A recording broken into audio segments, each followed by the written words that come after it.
अस्सलाम वालेकुम स्टूडेंट्स, कैसे हैं आप। जैसा कि कल हमने सबक पढ़ा था मुल्की परिंदे और दूसरे जानवर।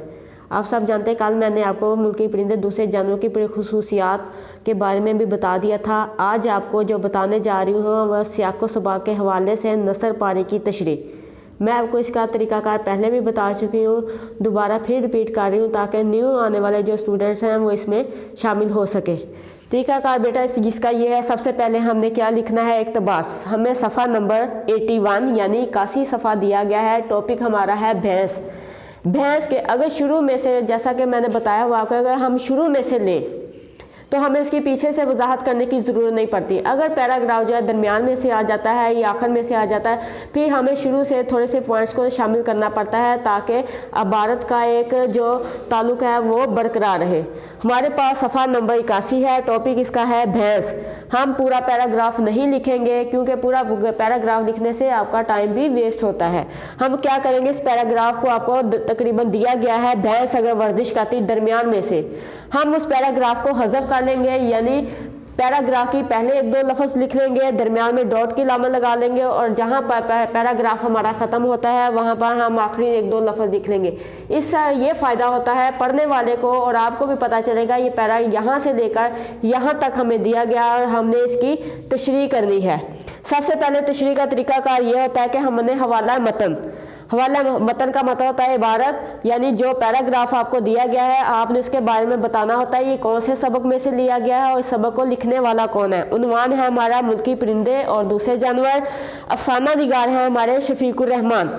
फिर आपने हल लुगत का मतलब होता है मुश्किल अल्फाज।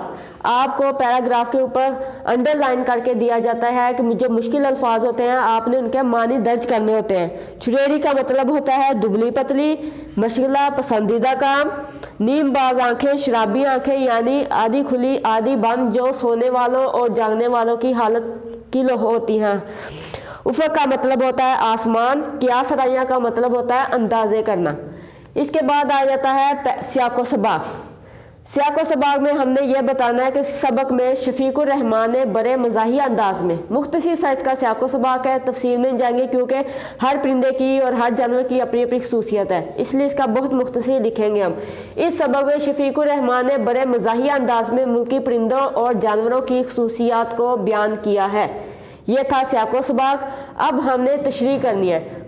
टॉपिक हमारा पास क्या था, भैंस के बारे में आपको मैंने पहले बताया थोड़ा सा, क्योंकि पैराग्राफ जो है वो दरमियान में से लिया गया है इसलिए आप थोड़ा सा पीछे से चल के आएंगे। भैंस के बारे में आप बताएंगे कि भैंस कैसा जानवर है, इसका रंग क्या होता है, इसका देखने का अंदाज क्या है और इसके बच्चे जो हैं वो किस पर जाते हैं। यानी भैंस जो है एक बहुत अच्छी सेहत वाली और काले रंग की होती है। हम भैंस के बगैर नहीं रह सकते, भैंस हमारे बगैर रह सकती है। भैंस के जो बच्चे होते हैं वो नन्हेहाल और दद्देहाल दोनों पा जाते हैं, इसलिए दोनों फ्रीकैन एक दूसरे पर तनकीद नहीं कर सकते।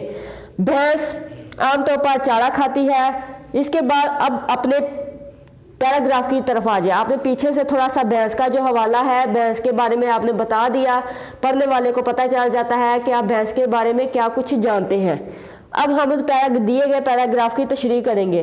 भैंस अगर वर्जिश करती और ग़िज़ा का ख्याल रखती तो शायद शुरेरी हो सकती थी। यानी अगर भैंस वर्जिश करती तो अपनी ग़िज़ा मुनासिब खाती तो वो ये भी दूसरे पर दुबली पतली हो सकती थी, मोटापा इसको ना घेर लेता। लेकिन कुछ नहीं कहा जा सकता। लेकिन कहते हैं क्यों खाती है ज़्यादा, हर वक्त क्यों खाती रहती है, जुगाली क्यों करती रहती है, इसके बारे में कुछ नहीं कहा जा सकता। बाज़ लोग मुकम्मल इख्तियार करने के बावजूद भी मोटे होते चले जाते हैं। शफीकुर रहमान ने, मैंने आपको बताया था कि बल्कि बड़े मज़ाही अंदाज में उन्होंने मोटे लोगों पर भी तनकीद की हुई है कि वो लोग जो अपनी सेहत का बिल्कुल ख्याल नहीं रखते, मेहनत नहीं करना चाहते, सिर्फ बस आराम करते रहते हैं और हर वक्त खाते रहते हैं, फिर उनका जिस्म भी जो बहुत मोटा हो जाता है। अगर वो दुबला पतला होना चाहते हैं तो उन्हें भी चाहिए कि वो भी वर्जिश करें। भैंस का पसंदीदा जो काम है वो जिगाली करना। भैंस हर वक्त जो मुंह को चलाती रहती है वो जिगाली करती रहती है और तालाब में लेटी रहती है और आराम से नहाती रहती है। और फिर आसमानी बाज आंखों से, यानी उसकी आंखों में ऐसी गुनूदगी होती है कि आधी खुली होती हैं और आधी बंद होती हैं और आसमां को देखती रहती है। لوگ اس کے بارے میں مختلف اندازے کرتے رہتے ہیں، یہ کس طرح دیکھتی ہے، کیوں ایسے دیکھتی ہے، لیکن وہ کیا سوچتی ہے، کیسے دیکھتی ہے، ہم اس کے بارے میں کچھ نہیں کہہ سکتے، کیونکہ اللہ تعالیٰ نے ہر جانوروں کو اس کی اپنی خصوصیات سے نوازا ہوا ہے۔ اگر بھینس سوچ سکتی، کہتے ہیں اگر بھینس سوچ سکتی، اگر اس کے دماغ میں حافظہ ہوتا تو رونا کس بات کا تھا؟ جو لوگ عام طور پر بہت زیادہ صحت یاب ہوتے ہیں، بہت زیادہ موٹے ہوتے ہیں، ان کا حافظہ بھی کمزور ہوتا ہے، اس لیے ان کے حافظے کو بھینس سے تشبیہ دی ہوئی ہے کہ یہ لوگ کہ اگر بھینس دبلی پتلی ہوتی تو اس کا حافظہ بھی اتنا کمزور نہ ہوتا، لیکن اس میں سوچنے سمجھنے کی صلاحیت نہیں ہے، تو پھر رونا کس بات کا ہے؟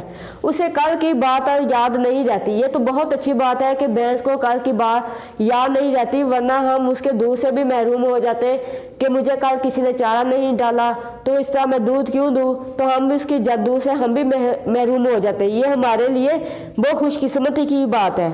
بھینس جو ہے وہ انسان سے زیادہ خوش نصیب ہے۔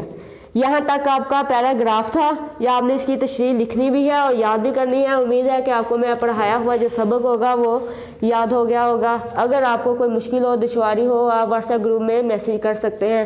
کل تک کے لیے اجازت، اللہ حافظ۔